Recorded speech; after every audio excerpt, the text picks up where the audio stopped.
aussi le WooFlash qui est le parallèle finalement. Oui, mais si tu cherches tout, ça va. Non, ça devrait aller. Mais donc WooFlash, donc c'est un petit logo d'éléphant.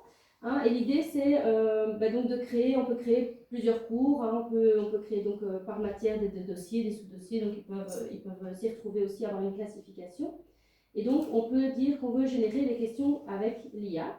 Et alors ce qui est intéressant du coup, je ne sais pas si vous avez tous vu en fait quand Fanny l'a présenté ou pas. Non, pas forcément. Mais donc vous pouvez soit partir d'un document, hein, ça peut être, donc à ce moment-là, ça peut être donc PDF, PowerPoint, Open Document, Page ou texte. Ça peut être un texte qu'on écrit, ça peut être un lien vers un site internet, ça peut être un audio ou une vidéo, et aussi un lien vers YouTube, ainsi qu'une thématique. Donc l'élève, s'il a une interro sur les équations du premier degré, il peut aussi dire, voilà, je veux générer une synthèse ou des questions sur les équations du premier degré. Donc là, on choisit la matière. Comment ? La langue. La langue, pardon. Oui, pardon. Bah oui, c'est français, c'est déjà bon. Ah non, oui, c'est ça. Oui, c'est ça. Ok. Et la matière qui est donc maths. Et alors, je vais sélectionner un niveau facile, intermédiaire, difficile. Je me dis que je vais tenter l'intermédiaire et voilà, et donc je peux continuer. Voilà. Maintenant, ce qui est souvent plus intéressant, plus pertinent quand ils ont une évaluation, c'est de le faire directement avec un document, parce qu'ils auront leur support de cours, comme ça ils savent que les questions porteront directement sur leur cours.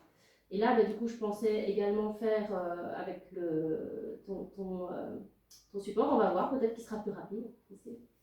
Hop, Peut-être prendre les pages 3 oui, à 6. Ouais, ok.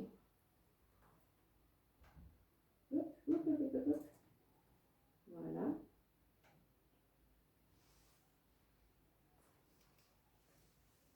Et aussi, il va travailler. On va voir si ici, il bloque toujours. Hein. Où est-ce que je suis ? Là, voilà. Et donc, je peux choisir aussi le type de contenu souhaité. Donc, si je veux des questions à choix multiples, des questions ouvertes, des flashcards, ou les trois. Ici, je vais sélectionner vraiment des questions à choix multiples et je peux dire, voilà, à chaque fois, je veux une réponse correcte et 3 réponses fausses pour en avoir 4, mais je peux aussi augmenter et dire que voilà, je veux 5 propositions. Hop. Je veux 5 propositions et donc je vais augmenter ici le ratio. Et puis, je vais générer le contenu. L'avantage aussi de ça, je pense, c'est qu'on va vous montrer aussi après WooClap et Kahoot. Si pour créer des questions, créer des questionnaires, créer les mauvaises réponses, ça peut prendre du temps. Ici, finalement, si on laisse la charge de travail à quelqu'un d'autre, on peut utiliser cet outil-là pour avoir une série de questions, de réponses vraies ou fausses, et ensuite reprendre ça pour l'intégrer dans un Kahoot ou un WooClap. Voilà. Ça permet de, encore une fois, c'est et pour vous, ça peut vous faire vos interros parfois.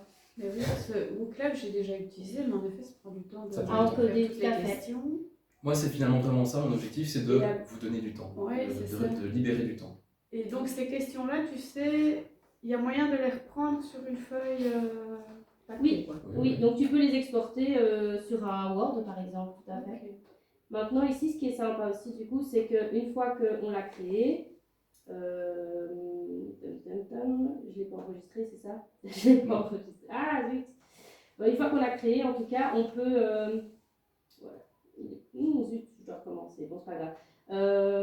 Hop, ça c'est bon. Et voilà, donc il est là, les questions sont là. Et donc là, on vérifie si les questions sont OK ou si on veut les supprimer, finalement, parce que comme ça, on peut voir aussi si elles sont pertinentes ou non. Pour une fois ici, moi j'ai un document qui n'est pas une synthèse, c'est un document de travail sur lequel les élèves notent leurs réponses. Donc il aura du mal à trouver les réponses valables.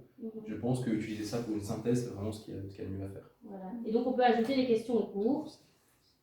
Et dès que c'est fait, voilà. Donc soit on peut, comme tu disais, générer un document, ou bien on peut aussi décider de réviser. Et on peut générer le document dans une autre langue que le texte. Ah, ça...